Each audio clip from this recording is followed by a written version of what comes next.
એવું પાત્ર છે કે જીવનની અંદર કદાચ કોઈ પણ એને કઈ તકલીફ થતી હોય, કોઈ દીકરાને તકલીફ થતી હોય, કે માં છે એ એક જ હતું. અને કહેવાય છે કે આ જગતની અંદર જો કોઈ સૌથી કોઈ પ્રમાણદાયક જો કોઈ માં હોય ને તો એ વિછળ છે. અને એની માટે કીધું છે કે વિછળ જેની મહરી કરડે કાળો કેર, પણ એ તો ખોળિયા કરે ખેર એ કહેર બચા. તમે જો વિછળ છે ને એ કદાચ કોઈ પણ માણસને કવડે એટલે આપણા શરીરની અંદર રૂવાડા ઉભા કરે, પણ જ્યારે એ વિછળ છે એ બચ્ચાને જન્મ આપે ત્યારે એ બચ્ચા છે ને પેલા માને એ બચ્ચાનો ઉછેર કરવા માટે પોતાનું ખોળિયું આપી દીધી, માં છે એમને પોતાનું જીવન અર્પણ કરી દીધું.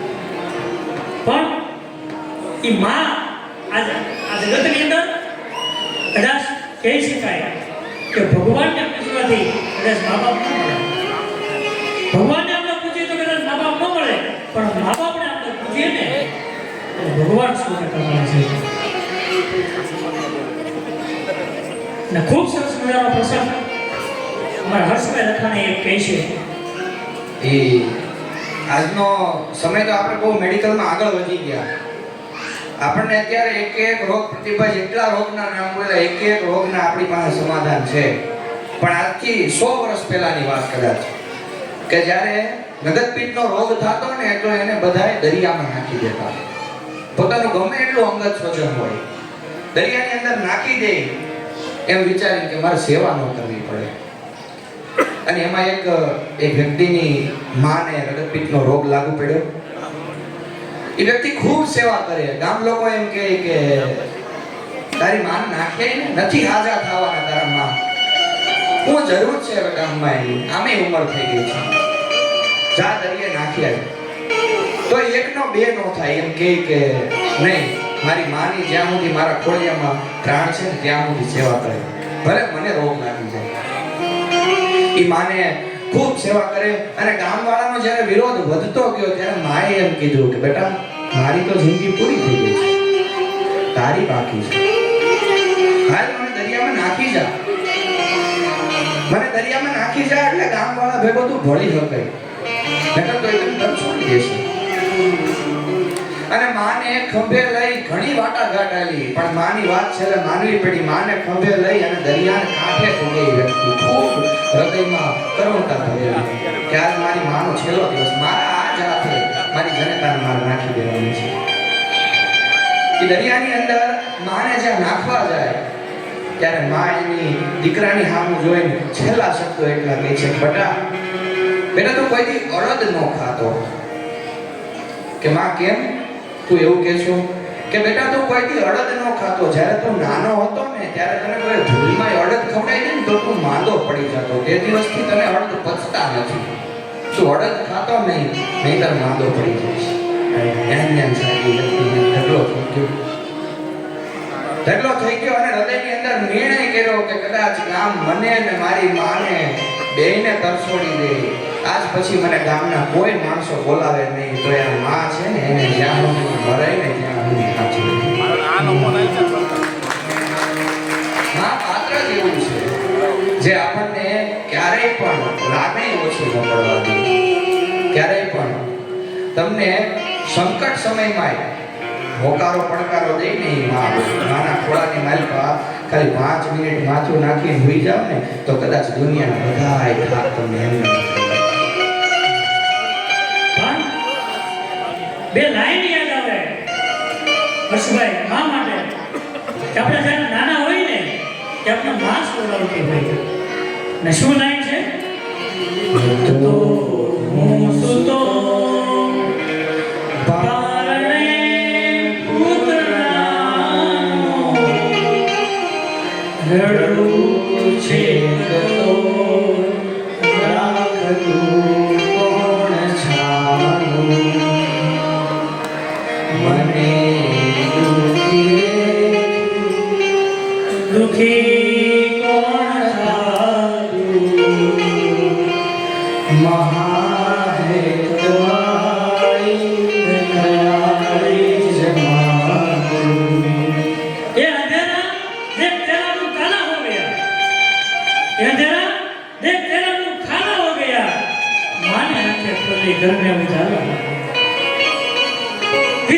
इसी में दुकान आया, इसी के हिस्से में घर आई, मैं घर में सबसे छोटा था, मेरे हिस्से में माना।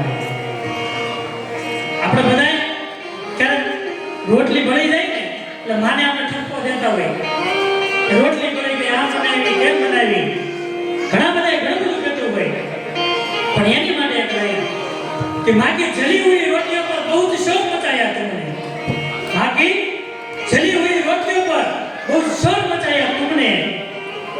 कुछ शब्द माँ की जली हुई उंगलियों पर भी हुए थे। माँ ने आंगळा से नहीं रोटियां बरोबर रोटली फेरवे ने तेने ना टेरवा जैसे नहीं दादा ई माँ અને એની માટે કહેવાય આપણે ગમે ત્યારે જ્યારે બાળપણમાં હતા ત્યારે માં હોય ને ઈ ભીને પોતે હોઈ જાય અને આપણને કોરામાં હોડાવે.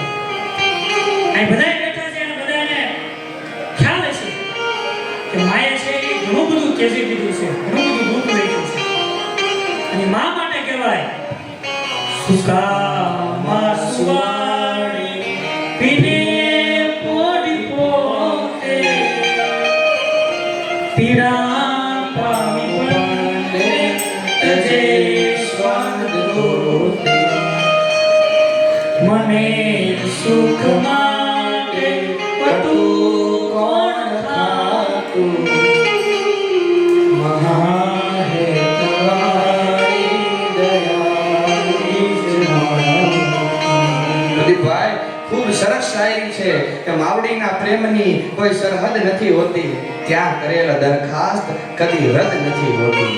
લાગણીની લોકશાહી બેનમૂળ છે કારણ કે માના હૃદયમાં કોઈ સંસદ નથી હોતી. અને કાલે જ હજી 15મી ઓગસ્ટનો આવો રંગે ચંગે કાર્યક્રમ આપણે ઉજવો હોય, ઈ જનતાને ધન્યવાદ દેવા પડે, ઈ માને ધન્યવાદ દેવા પડે. सारी दुनिया के घर में माँ सदा रोटी बनाती है, सारी दुनिया के घर में माँ सदा रोटी बनाती है, वही माँ भाग्यशाली है जो फौजी बनाती है.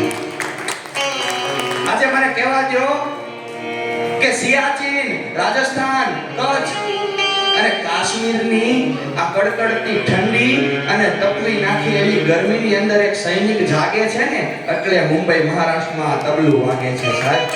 આખી તાકાત નથી આપણા કોઈની. અને એ દેશ માટે બે કડી નો ગાઈએ ને તો અમે અહીંથી નગુણા કહેવાઈએ, અમારી આ લાજ છે ને આઈને આઈને વહી જાય. એટલા માટે બે કડી, છેલ્લી બે કડી દેશને યાદ કરતી વખતે मेरे वतन के लोग जरा आँख में भर लो पानी, जो शहीद हुए हैं उनकी जरा याद करो कुर्बानी.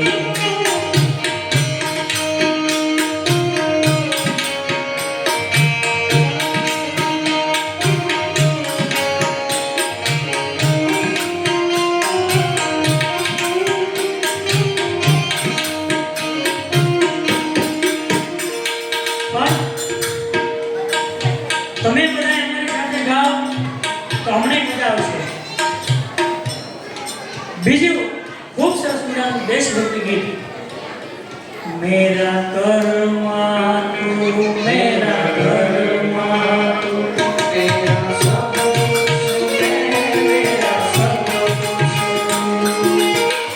हर काम अपना करेंगे, ऐ वतन तेरे लिए दिल दिया है जान दे, ऐ वतन तेरे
લોકો ત્યાં તૈયારી કરીને બેઠા છે, કોઈ પણ આતંકવાદી આવે હુમલો કરે એટલે એ હુમલો કરે પહેલા આપણો જે સૈનિક છે એને ઠાર કરી દીધો.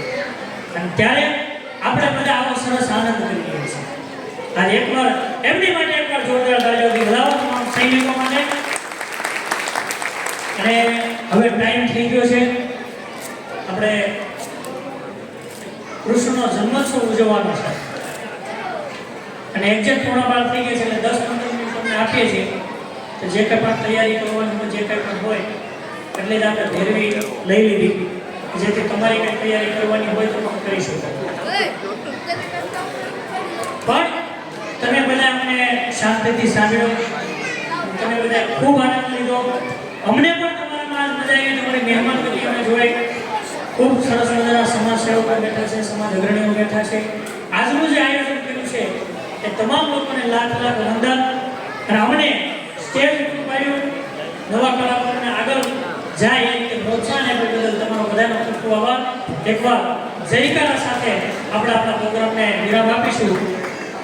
બોલીએ કૃષ્ણ કનૈયા લાલ કી, કષ્ટભંજન દેવ કી, अपने अपने माता पिता की, खोडियार मात की, ओम नमः पार्वती पते, हर हर महादेव। बोलो भारत माता की, भारत माता की, वंदे वंदे। खूब खूब आभार. जय हिंद, जय भारत, जय जय ગુજરાત. અને ખાસ અમારા સાથે બોલવામાં ભૂલચૂક થઈ હોય તો અમને માફ કરજો અને આવો સપોર્ટ સહકાર આપતા રહેજો.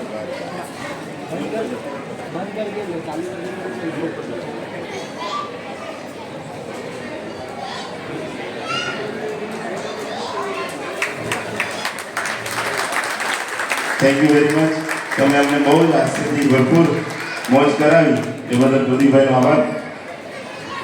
હર્ષભાઈ રાખાણીનું સ્વાગત કરશે. જય વિષ્ણુ.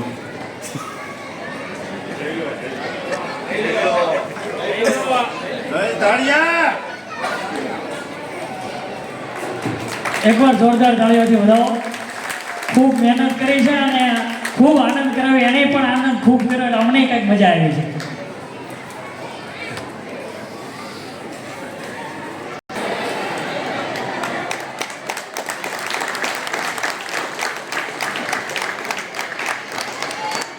જે ભાવ બહુ વધારે લાગે આપણને, જે સસ્તા ભાવે જે મેમ્બરો છે એના માટે ખૂબ હેલ્પ કરી છે, તો એનું સ્વાગત કરશે અભિષેકભાઈ સાબલપરા.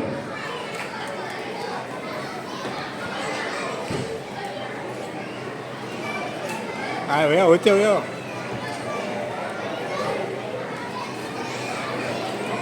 રમેશભાઈ ઓસરિયાનું સ્વાગત કરશે અભિષેકભાઈ સાબલપરા.